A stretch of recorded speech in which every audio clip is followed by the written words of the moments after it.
अस्सलाम वालेकुम दोस्तों, breaking news with Moazzam Fakhar में खुशामदीद। जनाब, बड़ी ज़बरदस्त खबर सामने आई है और ख़बर है इमरान खान साहब की हमशीरा मोहतरमा अलीमा खानम साहिबा के हवाले से। और इस बात का इंकशाफ हुआ है कि मोहतरमा अलीमा खानम पाकिस्तान तहरीक इंसाफ पर कब्ज़ा जमाना चाहती हैं और वो इस्टेब्लिशमेंट की टाउट हैं।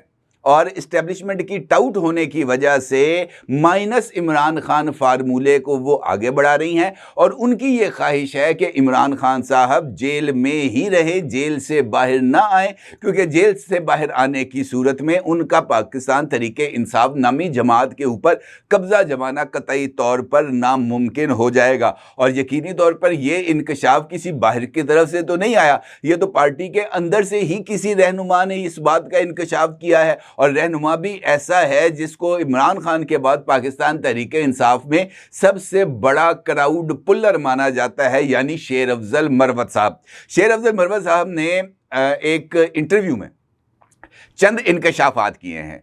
उन्होंने इस बात का जिक्र किया कि मोहतरमा अलीमा खान के इस्टेब्लिशमेंट के साथ राब्ते हैं और इस्टेब्लिशमेंट के साथ राब्ते होने की वजह से उन्होंने अपने साहबजादे शेरशाह को पुलिस की हिरासत में जाने से बचा लिया। और मामला है 9 मई का और वाक़या है कोर कमांडर लाहौर की रिहाइशगाह पर किए जाने वाले हमले का। शेर अफजल मरवत के मुताबिक हसाम खान न्याजी, जो कि इमरान खान के भांजे हैं, उन्होंने कोर कमांडर हाउस को जलाए जाने के बाद कोर कमांडर की एक पतलून को लहराया था।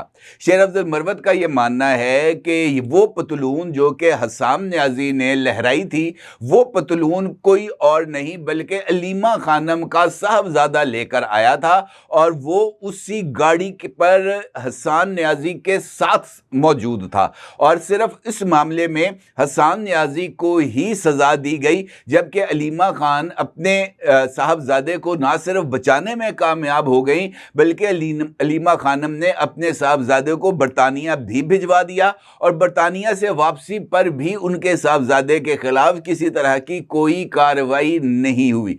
जनाब, शेर अफजल मरवत का यह मानना है कि ये जो सारी वारदात हुई है 9 मई की, और ख़ास तौर पर कोर कमांडर लाहौर की रिहाइशगाह पर, वहाँ पर अलीमा खान ने अपने साहबजादे को नहायत ही खूबसूरती से बचा लिया, जबकि आम आदमी को और आम आदमी के बच्चों को जेल में रुलने के लिए खुला छोड़ दिया। इसके साथ साथ उन्होंने इस बात का इंकशाफ भी किया है कि इमरान खान को अपनी बहन अलीमा खान से अपनी जान छुड़ा लेनी चाहिए।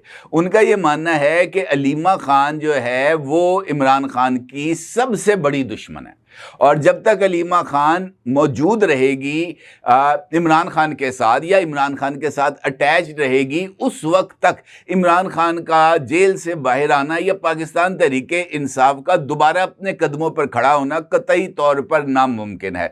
ये जो इंकशाफात शेर अफजल मरवत साहब ने किए हैं, ये इस वजह से भी अहमियत के हामिल हैं कि अभी कल पाकिस्तान तहरीक इंसाफ की पार्लिमानी पार्टी का इजलास हुआ था और पार्लिमानी पार्टी के इजलास के बाद ये खबर भी सामने आई थी कि पाकिस्तान तहरीक इंसाफ ने शेर अफजल मरवत की वापसी के ऑप्शन के ऊपर तबादला ख्याल किया गया और पार्लिमानी पार्टी में मुख्तलिफ अरकान असम्बली, जिनमें शानदाना, गुलजार, निसार जट और दीगर शामिल थे, उन्होंने पार्टी में शेर अफजल मरवत की वापसी के लिए आवाज़ उठाई और उनका ये कहना था कि अगर पाकिस्तान तहरीक इंसाफ तहरीक जो हुकूमत के ख़िलाफ़ चलाने का सोच रही है उसको कामयाब बनाना चाहती है तो फिर शेर अफजल मरवत को पार्टी में वापस लाया जाए। और असद कैसर साहब ने इस इजलास के बाद शेर अफजल मरवत के मामले को पार्टी में उठाए जाने के का जो जिक्र मैंने भी आपके सामने किया उसकी तस्दीक भी की और उनका यह कहना था कि शेर अफजल मरवत को चूंकि बानी चेयरमैन ने पार्टी से निकाला है और उनकी वापसी का फैसला भी जो है वो बानी चेयरमैन पाकिस्तान तहरीक इंसाफ ही करेंगे। अलबत्ता ये मामला उन तक ज़रूर उठाया जाएगा कि जनाब जो लोग चले गए हैं या निकाल दिए गए हैं उनको एक मौका और दिया जाए। अब इस एक मौके के चक्कर के अंदर शेर अफजल मरवत साहब ने जिस तरीके से अलीमा खानम को टारगेट किया है, मुझे ऐसे लगता है कि शेर अफजल मरवत साहब का भी पाकिस्तान तहरीक इंसाफ में जाने का ना कोई इरादा है ना ही कोई ख्वाहिश है, क्योंकि उन्होंने, जिससे मैंने आपसे गुजारिश की है कि जब वो बोलते हैं तो बहुत ज़्यादा बोलते हैं। उन्होंने कहा, यह कहना है कि पाकिस्तान तहरीक इंसाफ को मेरी ज़रूरत है, मुझे पाकिस्तान तहरीक इंसाफ की ज़रूरत नहीं।